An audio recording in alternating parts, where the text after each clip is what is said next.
London, April 1816. The conservatory of Somerset House glowed with moonlight, filtering through glass panes, casting silvered shadows across the exotic blooms that Lady Penelope Seymour sketched with careful precision. 26 years of age and 7 seasons of social invisibility had taught her this truth. Botanical specimens were far more interesting than the gentleman who never asked her to dance. Her charcoal moved across parchment with practiced strokes, capturing the delicate architecture of an Indian orchid. Inside the ballroom, the strains of a country dance drifted through closed doors, accompanied by the familiar sound of her mother's voice, directing yet another eligible bachelor toward her beautiful twin sisters. Penelope had ceased counting how many times a gentleman approached their family group, only to ask, "And where might I find the lovely Miss Ophelia this evening?" She pressed harder with her charcoal, the orchid's petals taking shape beneath her fingers. Years of invisibility. Years of being the forgotten daughter, the plain sister, the useful chaperone. Tonight, she had simply stopped pretending it mattered. If stories of overlooked brilliance and unexpected recognition touch your heart, subscribe now. You won't want to miss how one conversation changed everything.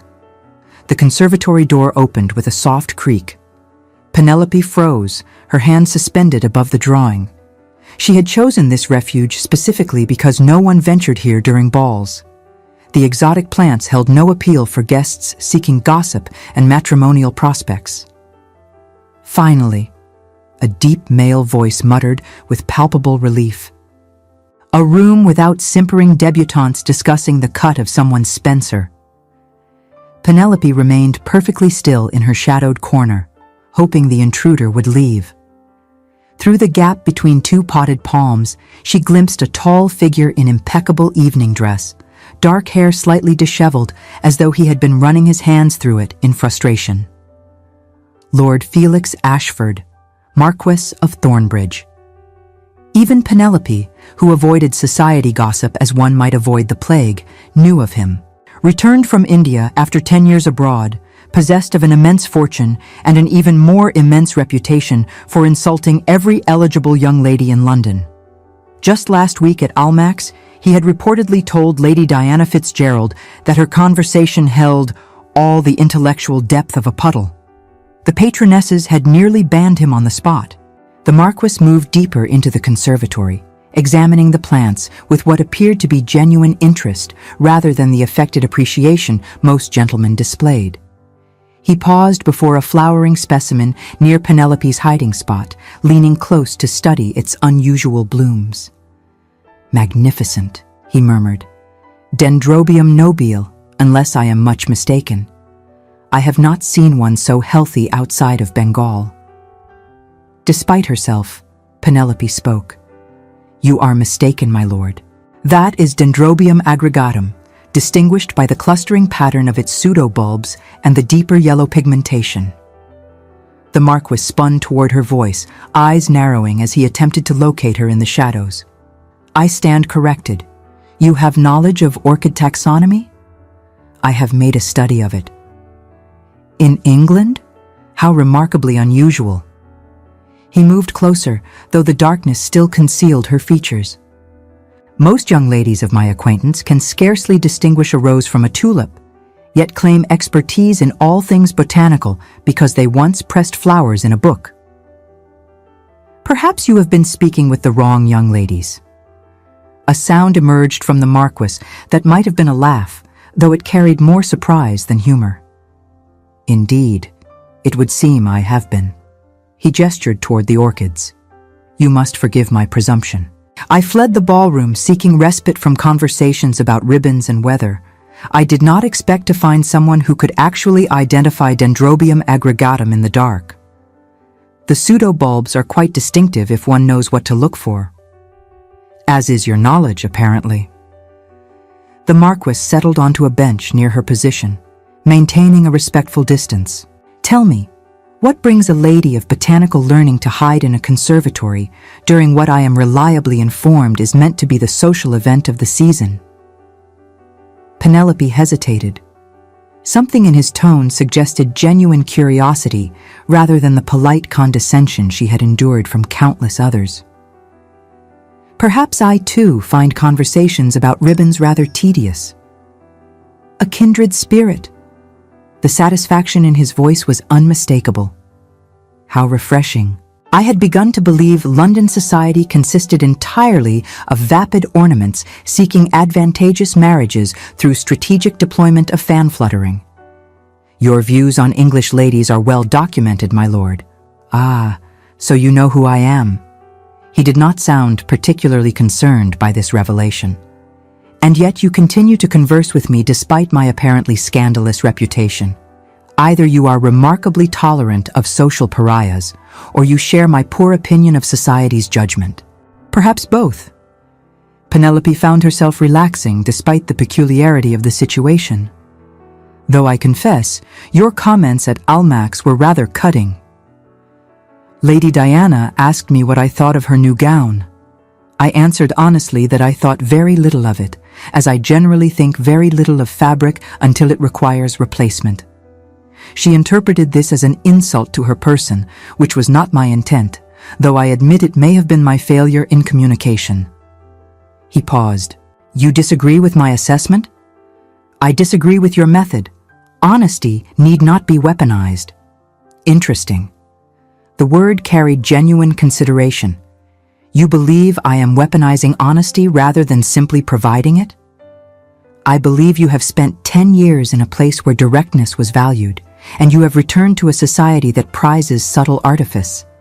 The collision between these two approaches is unfortunate. Silence fell between them, broken only by the distant music from the ballroom. When the Marquis spoke again, his voice held a quality Penelope had not yet heard: uncertainty. That is the most insightful observation anyone has offered me since my return, including my own family, who seem to believe I have become deliberately contrary out of spite, rather than... He trailed off. Rather than simply forgetting how to navigate a world of unspoken rules. Precisely. The relief in his response was palpable. You understand. For the next 2 hours, they talked about India, about botany, about the ridiculous restrictions placed upon scientific inquiry by social convention. The Marquis described orchids growing wild in mountain forests, their roots clinging to trees in ways that defied English gardening logic. Penelope shared her observations on hybridization patterns, drawing on knowledge gleaned from years of solitary study. When she mentioned attempting to cultivate Phalaenopsis in her father's greenhouse, the Marquis immediately challenged her approach. You cannot treat tropical orchids like English garden flowers. The humidity requirements alone are being met through a system of water trays and enclosed glass housing, Penelope interrupted. I am not an amateur, my lord. Evidently not. His approval was unmistakable. What results have you achieved? They debated cultivation techniques, argued about the merits of various growing media, and discovered a shared fascination with the relationship between orchids and the insects that pollinated them. Penelope forgot to feel self-conscious, forgot that she was the plain daughter, the perpetual wallflower, the woman 7 seasons had failed to marry. For 2 hours, she was simply herself. It was only when moonlight shifted through the glass ceiling, illuminating her corner more fully, that the Marquis finally saw her clearly. She watched his gaze travel over her unremarkable brown hair, her unfashionably sturdy figure, her face that had launched not a single courtship in 7 years. Something in his expression shifted, though Penelope could not quite identify what. Forgive me, he said slowly. I have been appallingly rude. I have not even requested an introduction, and yet we have conversed for... He consulted his pocket watch. Good God, nearly 3 hours. I am Felix Ashford, Marquis of Thornbridge, though you apparently already knew that. Miss P? Penelope said quickly, panic rising in her chest. If he learned her identity, this magical evening would transform into something else entirely. Pity, perhaps, or worse, the polite dismissal she saw in every gentleman's eyes when they looked past her toward her beautiful sisters. "Miss P?" His brows drew together. "Surely you have a surname." "I do. But I think perhaps this conversation should remain as it is. Two people discussing orchids without the weight of proper introductions and social obligation." She gathered her sketches hastily. "Thank you for a most enlightening evening, Lord Thornbridge." "Wait!" But Penelope had already slipped through the conservatory door and into the crowd beyond, her heart pounding with a mixture of exhilaration and dread. For a few hours, she had been interesting, intelligent, valued for her mind rather than dismissed for her appearance. She would not allow reality to destroy that fragile gift. The following morning found Lord Felix Ashford in the library of his London townhouse, frustrated beyond measure. His secretary, Mr. Henshaw, stood before the desk with increasingly bewildered expression as his employer issued a series of unusual commands. "Find her," Felix repeated. "A Miss P who possesses extensive knowledge of orchid taxonomy, attends Somerset House balls, and has access to a greenhouse where she is currently attempting to cultivate Phalaenopsis." "My lord, with respect, that is hardly sufficient information. London society includes hundreds of young ladies who can identify Dendrobium aggregatum in the dark, who understand orchid root structure and hybridization patterns, who read scientific journals rather than La Belle Assemblée." Felix stood abruptly, pacing before the windows. "She is not like other young ladies, Henshaw. She is remarkable." Mr. Henshaw cleared his throat delicately. "Perhaps if you were to describe her appearance, I hardly noticed." This was not entirely true. Felix had noticed her plain features, her unfashionable figure. But he had also noticed the passion in her voice when she spoke of botany, the quick intelligence in her rebuttals, the complete absence of simpering artifice that plagued every other woman he had encountered since returning to England. He had noticed that for 3 hours he had not been bored. In India, Felix had grown accustomed to straightforward communication, to valuing competence over breeding, to judging people by their minds rather than their pedigree. Returning to London had been a crushing disappointment until last night. Until Miss P. "Make inquiries," Felix instructed. "Discreetly. I need to know her identity." "Of course, my lord." Mr. Henshaw hesitated at the door. "Though I feel obligated to mention that your aunt, Lady Thornbridge, has requested your presence this afternoon. She wishes to introduce you to the Mrs. Seymour. Twin sisters, apparently, considered the beauties of the season." Felix waved a dismissive hand. "Send my regrets. I have no interest in meeting more decorative debutantes." "My lord, your aunt is quite insistent. She believes you must marry soon, and the Earl of Grantwell's daughters are—" "I said no, Henshaw." The secretary departed, leaving Felix alone with his frustration. Somewhere in London lived a woman who could discuss orchid taxonomy with genuine knowledge, who challenged his assumptions, who made him forget how much he despised society gatherings.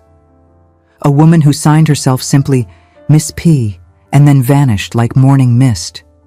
He would find her. He had not felt this intrigued by anyone in a decade. Penelope's morning began with her mother's disappointed sigh, a sound she had perfected over 26 years of having an unmarriageable eldest daughter. "7 seasons," Lady Grantwell murmured, examining Penelope over her morning chocolate, "and not a single proposal. Your sisters have had 3 each already, and they have only just completed their first season." "How fortunate for them," Penelope replied evenly, buttering her toast with careful precision. "It is your attitude, Penelope. That is the problem." Her mother set down her cup with emphasis. "You make no effort. You hide in corners reading botanical texts when you should be engaging gentlemen in pleasant conversation." "I engage them quite readily when they bother to speak with me, Mama. They do not speak with you because you make no effort to attract their notice."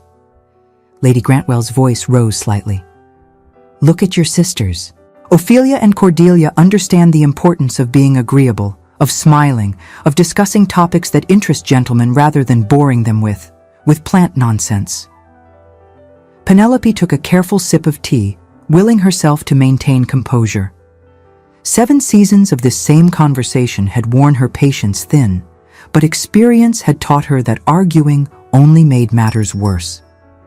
"Your father and I have decided," Lady Grantwell continued, "that it would be best if you accept your position. Not every woman is meant for marriage, Penelope. You are useful as you are, helping to chaperone your sisters, managing the household accounts. There is dignity in spinsterhood if one accepts it gracefully." The words struck like physical blows, though Penelope showed no outward reaction. She had known this moment would arrive eventually. 7 seasons was extraordinary, even by the standards of the most desperate matchmaking mamas.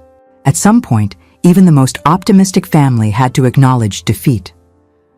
"Of course, Mama," she said quietly. "Whatever you think best." Lady Grantwell looked relieved. "I am glad you are being sensible about this. Now, we must discuss this afternoon.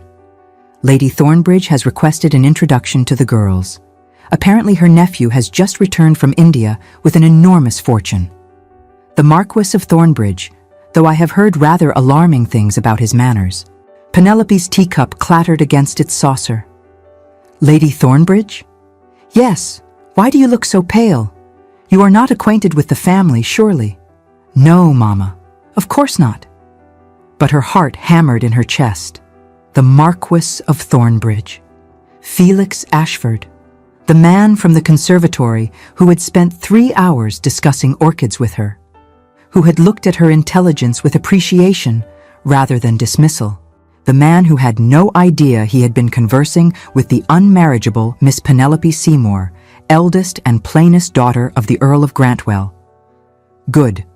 Then you will accompany your sisters as their chaperone. I expect you to remain in the background and allow Ophelia and Cordelia to make proper impressions." Lady Grantwell stood, already dismissing Penelope from her thoughts. "Wear your grey dress. It is appropriately modest." After her mother departed, Penelope sat frozen at the breakfast table. She should be pleased. The Marquis would meet her beautiful sisters, would doubtless be charmed by one or both of them, would forget entirely about the awkward woman he had encountered in a darkened conservatory. This was how the world worked. Beautiful women secured advantageous marriages. Plain women accepted spinsterhood with grace. So why did her chest ache as though something vital was being torn away? Lady Thornbridge's drawing room shimmered with afternoon sunlight, the perfect setting for displaying the Earl of Grantwell's famous twin daughters. Ophelia and Cordelia Seymour arranged themselves like matched porcelain figurines on the settee, golden curls perfectly coiffed, mourning dresses in complementary shades of rose and cream. Penelope settled into a chair near the window, grey dress rendering her nearly invisible against the upholstery. This was familiar territory. She had perfected the art of vanishing in plain sight. "My nephew will join us shortly," Lady Thornbridge announced, pouring tea with elaborate ceremony. "Lord Thornbridge has been abroad for many years. I hope you will find him agreeable." The hesitation in her voice suggested she herself found the Marquis something other than agreeable. Ophelia leaned toward Cordelia, whispering behind her fan. "I heard he called Lady Diana's conversation vapid to her face." "Scandalous," Cordelia whispered back, her eyes bright with interest. "Though Lady Diana is rather tedious, perhaps he is simply honest." "Honestly rude," Ophelia corrected, though she too looked intrigued. Rude gentlemen with enormous fortunes were apparently more interesting than polite ones without. The drawing-room door opened. Felix Ashford entered, his expression suggesting he would rather be anywhere else. His dark hair was slightly too long, his cravat tied with precision but without fashionable flair. His grey eyes swept the room with barely concealed boredom until they found Penelope. Recognition flared in his gaze. She saw the moment he connected the woman in the conservatory with the plain figure in the grey dress. Saw something else too, surprise perhaps, or vindication. He crossed directly to her chair, ignoring the beauties on the settee, ignoring his aunt's startled gasp. "Miss P," he said, his voice carrying satisfaction and accusation in equal measure. How delightful to see you again. Or should I say, Miss Penelope Seymour? The room fell silent. Lady Thornbridge recovered first. Felix, you are meant to be introduced to the Mrs. Seymour. She gestured toward the twins. Miss Ophelia and Miss Cordelia. I'm already acquainted with Miss Penelope Seymour, Felix replied without looking away from Penelope's face. We spent a most enlightening evening discussing orchid taxonomy. I have been searching for her all morning.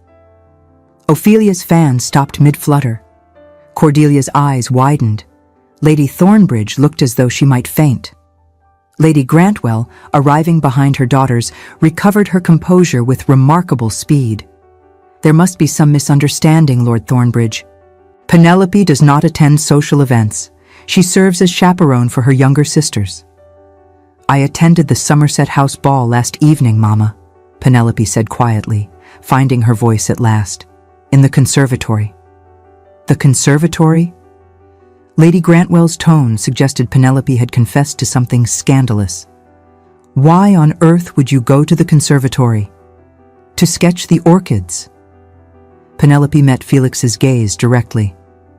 I did not expect to encounter anyone else there. I certainly did not intend to deceive Lord Thornbridge as to my identity.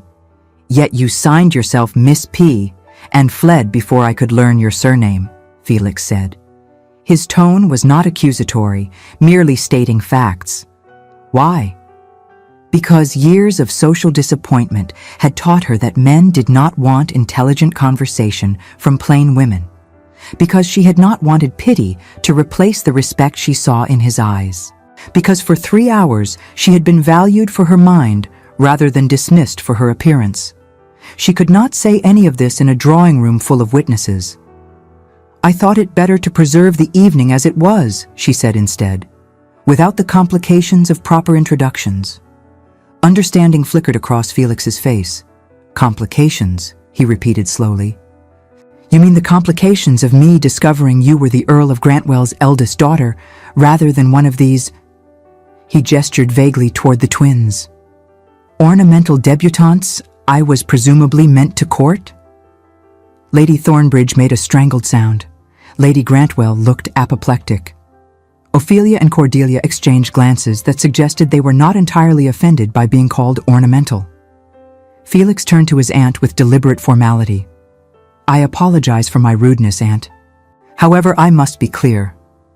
He looked back at Penelope, his gray eyes steady and certain. I did not come here for them. I came for Miss Penelope Seymour. With your permission, of course, I wish to court her. The silence that followed was profound. Lady Grantwell found her voice first. Court Penelope? But she is, that is... She floundered, unable to complete the sentence without explicitly stating that her eldest daughter was plain, unmarriageable, and long past any reasonable expectation of attracting a marquis. She is remarkably intelligent, Felix finished calmly.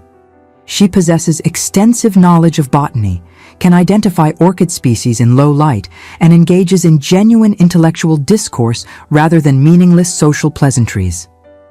These are qualities I value highly. But her appearance, Lady Grantwell began, then stopped, realizing she was insulting her own daughter. Is perfectly adequate, Felix said, his tone cooling noticeably. Though I confess I hardly noticed her appearance during our conversation, I was too engaged with her mind. Penelope felt heat rising in her cheeks. Was this truly happening? Was the Marquis of Thornbridge, wealthy, titled, and notoriously difficult to please, genuinely expressing interest in courting her? I am not certain this is appropriate, Lady Grantwell said weakly. Penelope is not, she has not been. I am 26, Mamma, Penelope interrupted, surprising herself. Well past the age of requiring your permission for courtship, and I find I am quite interested in Lord Thornbridge's proposal. Years of being invisible had taught her patience, but they had also taught her this. Opportunities like this did not come twice. Felix's expression transformed into something that might have been a smile. Excellent. Then I propose we continue our discussion of Phalaenopsis cultivation. You mentioned attempting a greenhouse system. I should very much like to see your results. Now? Lady Thornbridge sounded faint. Why not? Felix extended his hand toward Penelope. Unless you have other pressing engagements? Penelope looked at his outstretched hand, then at her mother's shocked face, then at her sister's matching expressions of bewildered fascination. 7 years of being told she was too plain, too clever, too interested in the wrong things. She placed her hand in his. I have no other engagements, Lord Thornbridge. The greenhouse would be delightful. As they left the drawing room together, she heard Lady Thornbridge say weakly, Well, that was unexpected. Unexpected indeed. The Earl of Grantwell's greenhouse occupied the rear garden of the family's townhouse, a glass structure Penelope had claimed as her sanctuary years earlier. She led Felix along the gravel paths, acutely aware of his presence beside her, of the impropriety of being alone with him even in such a setting. But propriety had never gained her anything. Years of perfect behavior had earned her precisely nothing except relegation to permanent spinsterhood. Here, she said, stopping before her experimental orchid section. Carefully labeled specimens lined the benches, each with detailed notes on cultivation conditions and growth patterns. I have been attempting to recreate tropical humidity using enclosed glass boxes and water evaporation. Felix bent to examine the setup, his expression transforming into genuine admiration. This is remarkable work. You have created microclimates within the greenhouse itself? The larger structure provides baseline warmth, but individual species require different conditions. The Phalaenopsis particularly need consistent moisture without waterlogging the roots, Felix finished, his eyes alight with understanding. Yes, exactly. I witnessed similar techniques in India, though on a much larger scale. He straightened, looking at her with something beyond mere attraction. You have taught yourself all of this? I have had considerable time to pursue my interests, Penelope said dryly. The benefits of being unmarriageable. You are not unmarriageable. Felix's voice carried an edge. You have been overlooked by fools too blind to see past conventional beauty. A kind assessment, my lord, but... Felix, please. After spending hours discussing orchid root structures, I believe we are beyond formality. Felix? Penelope corrected, feeling strange using his given name. You must understand what you are proposing. I am not what gentlemen seek in a wife. What gentlemen seek is generally insipid and boring. He moved closer, though maintaining proper distance. I spent 10 years in India, Miss Penelope. May I call you Penelope? She nodded, not trusting her voice. I spent 10 years working with people valued for their competence and intelligence rather than their bloodlines or appearances. I returned to England expecting to find similar values, only to discover that London society cares more about the cut of a man's coat than the content of his character. I have been spectacularly unsuccessful at hiding my contempt for this system. Hence your reputation for insulting debutantes. Hence my reputation, he agreed ruefully. I do not mean to insult them. I simply cannot manufacture interest in conversations about ribbons when there are orchids to discuss, books to read, ideas to explore. He paused, his gray eyes serious. Then I met you, a woman who not only shares my interests, but challenges my assumptions, who corrects my botanical identifications. Who has built this? He gestured at the greenhouse. Do you truly believe I would prefer a beautiful simpleton over an intelligent woman simply because society dictates I should? Penelope's throat tightened. Society dictates a great many things, my lord. Felix, including that marquesses do not marry plain spinsters. Then I shall have the pleasure of defying society. Again. He smiled slightly. I have been doing so with great enthusiasm since my return. Your family will object. Your brother. My brother believes I should marry Lady Diana Fitzgerald for her father's political connections. He was quite put out when I told him I would rather discuss botany with an intelligent woman than politics with a beautiful fool. Felix's expression turned serious. I am not asking you to marry me today, Penelope. I am asking permission to court you, to continue our conversations, to see if what we discovered in that conservatory can become something more. Are what they had discovered in the conservatory. 3 hours where she had felt seen, valued, interesting. 3 hours where her mind had mattered more than her face. Could it become something more? I would like that, Penelope said softly. Though I warn you, my mother will attempt to redirect your attention toward my sisters at every opportunity. Your sisters are lovely ornaments, Felix said dismissively. I prefer living, growing things, like these orchids. He touched one of the phalaenopsis blooms gently. Beautiful not because of conventional standards, but because they thrive against all odds, adapting to conditions that would kill lesser species. Penelope felt tears prick her eyes. When had anyone compared her to something beautiful? When had anyone suggested she thrived rather than merely survived? I must warn you as well, Felix continued. I am not a romantic man. I do not write poetry or deliver flowery speeches. I am direct to the point of rudeness, skeptical of social convention, and generally considered difficult company by anyone with conventional tastes. You sound perfectly dreadful, Penelope said, feeling a smile tug at her lips. I cannot imagine why anyone would want to spend time with you. Neither can I, honestly. Yet here you are. His answering smile transformed his severe features. Shall we spend the afternoon examining your cultivation notes? I have suggestions for improving humidity retention. Of course you do. I have 10 years of experience growing orchids in their native environment. My suggestions are excellent. Your arrogance is showing, my lord. Felix, and it is not arrogance if I am correct. Penelope laughed, a genuine sound of delight she had not produced in years. Then by all means, share your excellent suggestions. I am prepared to argue every single one. Magnificent, Felix said with satisfaction. I was hoping you would. They spent the next 4 hours among the orchids, debating, discussing, occasionally arguing with the passion of two people who had finally found someone who cared about the same peculiar things. When Lady Grantwell sent a maid to summon them for tea, Penelope felt the same reluctance she had experienced in the conservatory, the desire to preserve this moment, this connection, from the intrusion of the outside world.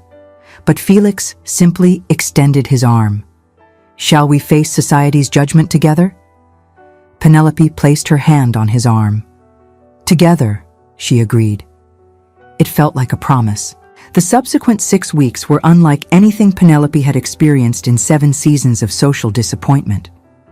Felix courted her with single-minded determination, appearing at every event she attended, not to dance with her beautiful sisters, but to stand beside her at the edge of the ballroom discussing botanical journals. Society reacted with predictable scandal. The misanthrope Marquis and the spinster. One particularly cruel wit dubbed them. Felix, when informed of this nickname, merely shrugged. At least they are consistent in their lack of imagination. Lady Grantwell vacillated between pride at having caught a Marquis's attention and horror that he insisted on courting the wrong daughter. She made increasingly desperate attempts to redirect Felix toward Ophelia or Cordelia, praising their accomplishments in music, their grace in dancing, their fashionable beauty. Felix endured these attempts with visible impatience.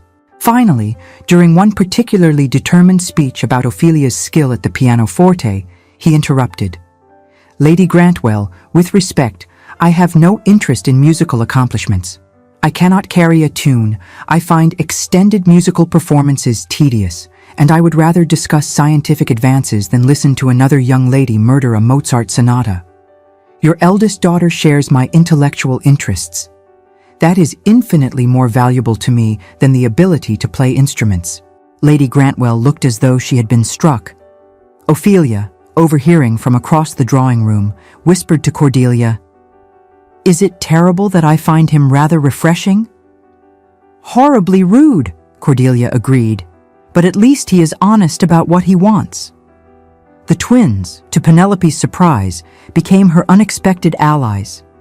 They deflected their mother's attempts to place them in Felix's path, claiming they found the Marquis too serious and rather frightening. In private, Ophelia confessed to Penelope that they actually found him fascinating. "He looks at you as though you are the most interesting person in the room," Ophelia said wistfully. "Even at balls where everyone is competing for attention, he simply stands beside you and ignores everyone else." "It must be lovely," Cordelia added, "to be valued for who you actually are rather than how you look." Penelope, who had spent years resenting her sister's easy beauty, felt something shift in her understanding of them. They too were trapped by society's expectations, required to be ornamental, discouraged from substance, valued only for appearance and accomplishments designed to attract husbands. "You should both marry men who value your minds," Penelope said firmly. "Beauty fades, intelligence endures." "Easy to say when you have both," Ophelia replied. "Felix sees your intelligence. We are never given the opportunity to display ours." It was a sobering thought. Felix's family proved more problematic than society gossip. His brother, Viscount Hartwell, arrived in London with the explicit purpose of preventing what he termed a disastrous mésalliance. The confrontation occurred in White's 3 weeks into the courtship. Hartwell cornered Felix in the reading room, his disapproval evident in every rigid line of his posture. "You cannot marry the Seymour spinster," Hartwell declared without preamble. "She is plain, she is old, and she brings nothing of value to the alliance." "She brings intelligence, genuine interest in subjects that matter to me, and honesty," Felix replied coldly. "More value than any decorative debutante could offer. The family expects you to marry advantageously. Lady Diana Fitzgerald is a beautiful fool who asked me if India was near France. I would rather remain unmarried than spend my life with someone whose conversation bores me to tears." "You are being deliberately contrary. Father would never have—" "Father died 10 years ago." Felix's voice turned glacial. "I have built a fortune independent of the family estates through actual work rather than inheritance. I will marry whom I choose when I choose, and if you attempt to interfere, I will ensure you regret it." The argument ended with Hartwell departing in high dudgeon, muttering about ungrateful younger brothers and family disgrace.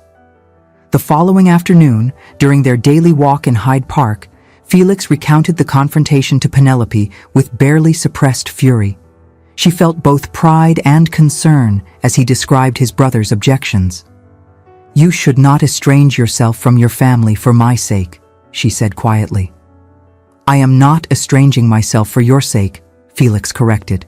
"I am establishing boundaries because my brother is an officious prig who believes he can dictate my life simply because he inherited a title. You are merely the fortunate beneficiary of my rebellion." "How romantic," Penelope said dryly. "I warned you I was not romantic." But his hand tightened on hers where it rested on his arm. "However, I am sincere. My family's approval is not required for me to know my own mind. I have spent 10 years making independent decisions in challenging circumstances. I am hardly going to be swayed by my brother's opinion now."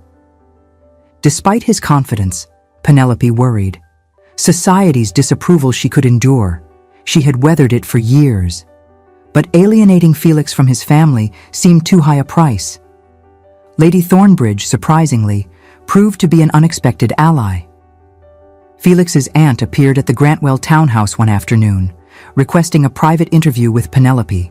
"My nephew is stubborn," Lady Thornbridge announced without preamble. "Always has been. Once he decides something, heaven itself could not move him." "I am aware, my lady." "He has decided on you." Lady Thornbridge studied Penelope with sharp eyes. "I will not pretend to understand it entirely. You are not what society expects for a marquis. But Felix has never cared about society's expectations." "You believe I am unsuitable," Penelope said quietly. "I believe you are unexpected." Lady Thornbridge's expression softened slightly. "I have watched my nephew since his return from India. He is brilliant, accomplished, wealthy, and utterly miserable in London society. He finds no joy in the very activities meant to bring happiness. Until you." Penelope felt her breath catch. "He speaks of you constantly," Lady Thornbridge continued. "Your intelligence, your botanical knowledge, your ability to challenge his assumptions. For the first time since his return, he seems content. That is worth far more than conventional beauty or fashionable accomplishments." His brother disagrees. "Hartwell is an idiot who inherited a title and believes it makes him wise. Ignore him." Lady Thornbridge stood, preparing to depart. "Felix will propose soon. When he does, I hope you will accept. Not because he is a marquis, not because he is wealthy, but because I believe you make each other genuinely happy. That is rarer than you might imagine." After she left, Penelope sat in stunned silence. Make each other happy. Was that what they did? She examined her feelings carefully, the way she might examine a specimen under magnification. Yes, Felix made her happy. His conversation challenged her mind. His indifference to social convention freed her from the constant weight of feeling inadequate. His genuine admiration for her intelligence made her feel valued in ways she never had before. And she seemed to make him happy too, seemed to provide the intellectual companionship he had been seeking since his return to England, seemed to offer acceptance of his direct manner and unconventional views. Perhaps Lady Thornbridge was right. Perhaps that was enough. The proposal came not during a romantic moment, but during a spirited argument about orchid parasites in the Grantwell greenhouse. Penelope had just insisted that a particular specimen showed signs of scale insects when Felix stopped examining the plant entirely. Instead, he turned to look at her, his gray eyes intense and focused in a way that made her breath catch. His hand covered hers on the workbench, warm and certain. "Marry me," he said abruptly. Penelope stared at him. "I beg your pardon?" "Marry me," Felix repeated, sounding impatient. "We have been courting for 6 weeks. I find you intelligent, interesting, and occasionally infuriating in ways I quite enjoy. You are the only person in London whose company I can tolerate for extended periods. It seems logical that we should marry. That is possibly the least romantic proposal in the history of courtship. I told you I was not romantic." But Felix looked uncertain now, his confidence wavering. "You do realize I am asking you to marry me? To be my wife, my marchioness, my partner in building the most remarkable orchid collection in England?" "The orchid collection is what convinced me," Penelope said, feeling a smile break across her face. "Not the title or the wealth, but the promise of orchids." Relief flooded Felix's expression. "Is that a yes?" "That is a yes." He kissed her then, a brief press of lips that conveyed more awkwardness than passion. When they broke apart, both looked faintly embarrassed. "We shall improve with practice," Felix said firmly. "I am certain of it," Penelope replied, a genuine smile touching her lips despite the warmth in her cheeks. "For we were rather more scientific than poetic, I think. Honest as always. This is why I love you." The words stopped them both. Felix looked startled, as though he had not meant to say them. Penelope felt her heart stutter in her chest. "You love me?" she asked quietly. "Apparently so." Felix took her hand, holding it carefully as though it might break. "I did not intend to. I returned to England determined to remain unmarried, convinced that English women were universally insipid. Then I met you, and you corrected my botanical identification. And I found myself searching all of London for a woman who signed herself Miss P. I believe that qualifies as love, though I confess I have limited experience with the emotion." Penelope felt tears gathering. Years of being told she was unmarriageable. Years of being invisible beside her beautiful sisters. years believing that intelligence was a liability rather than an asset. And here stood a man who loved her for the very things society had taught her to hide. "I love you too," she whispered, "even though you are arrogant and contrary and say dreadful things about people's intelligence." "I only say dreadful things about people who demonstrate dreadful intelligence. You, however, are magnificent." Felix pulled her closer, his embrace warm and solid. "We shall be spectacularly happy together, I think. We can argue about orchids for the next 50 years. Only 50? I am being conservative in my estimates." Penelope laughed against his chest, feeling joy bubble up from some deep place she had thought permanently scarred by rejection. This was happiness, this strange, intellectual, completely unromantic love that valued her mind and spirit more than her appearance. This was what she had waited 7 seasons to find. The wedding took place 6 weeks later in the chapel at Thornbridge Estate, a small affair that scandalized society by its very modesty. Lady Grantwell had pushed for a grand London wedding, but Felix refused. "I will not turn our marriage into a spectacle for people who called us misanthrope and spinster," he declared. "Small ceremony, family and close friends only, then we leave for the countryside." Penelope agreed wholeheartedly. On her wedding morning, her sisters helped her dress in ivory silk, not the elaborate confection Lady Grantwell had ordered, but a simpler gown that suited Penelope's preferences. Ophelia arranged her hair while Cordelia fastened pearls around her neck. "You look beautiful," Ophelia said softly. "Not because of the dress or the jewelry, but because you look happy." "I am happy," Penelope admitted. "Terrified, but happy." "Good." Cordelia squeezed her hand. "Felix is lucky to have you. We told him so last week. Also that if he ever makes you unhappy, we shall make him regret it." "You did not." "We did," Ophelia confirmed cheerfully.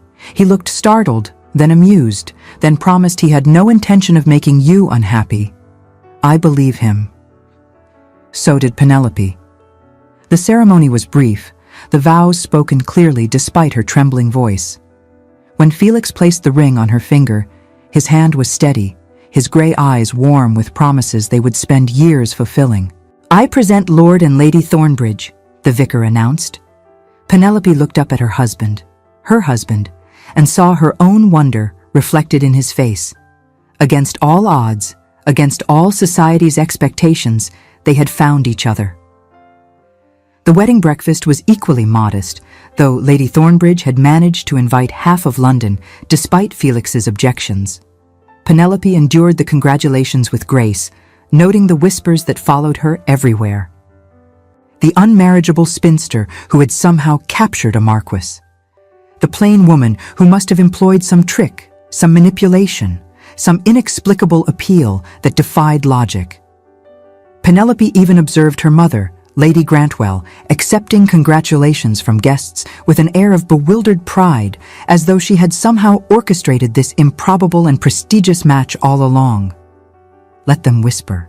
They would never understand that Felix valued her mind, that intelligence could be more attractive than beauty, that genuine connection mattered more than social standing. During the toasts, Felix's brother Hartwell rose with obvious reluctance. His speech was brief and notably lacking in warmth, mentioning duty and family obligation without once congratulating the couple on their happiness. Felix remained unmoved throughout, his hand firm on Penelope's beneath the table. When Lady Thornbridge rose for her toast, however, her words carried genuine affection. "To my nephew Felix and his bride Penelope, may they find in marriage the same intellectual partnership and genuine affection they have discovered during their courtship. And may they forgive an old woman for initially doubting that unconventional love could be the strongest of all." The gathering applauded.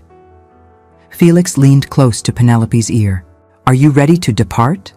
I have tolerated society long enough for one day." "More than ready," Penelope whispered back. They departed amid a shower of rose petals, climbing into the carriage that would take them to Thornbridge Estate.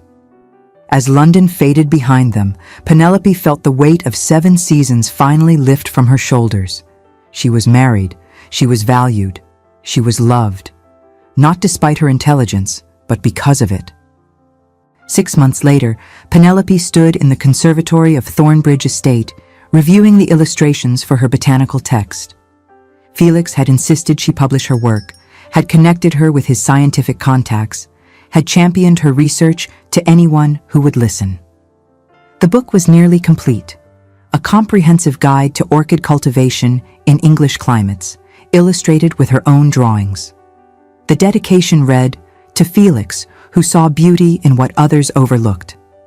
"They are magnificent," Felix said from the doorway, crossing to examine her latest illustrations.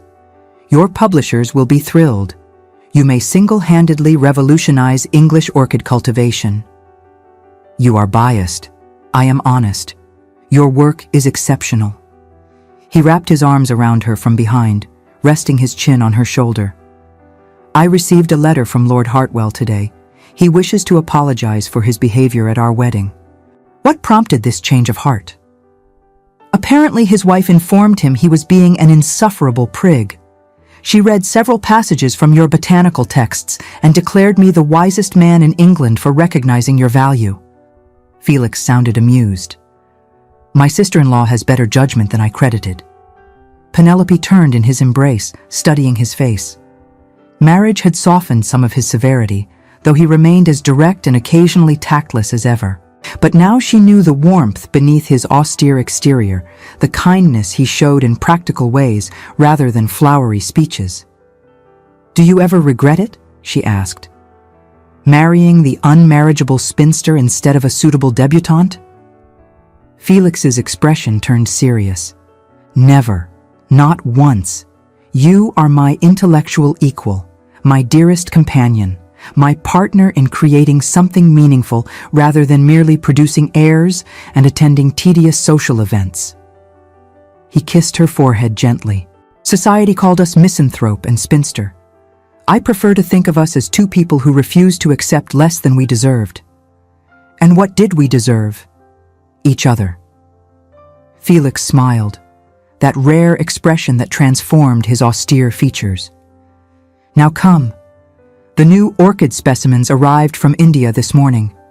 I need your opinion on their classification."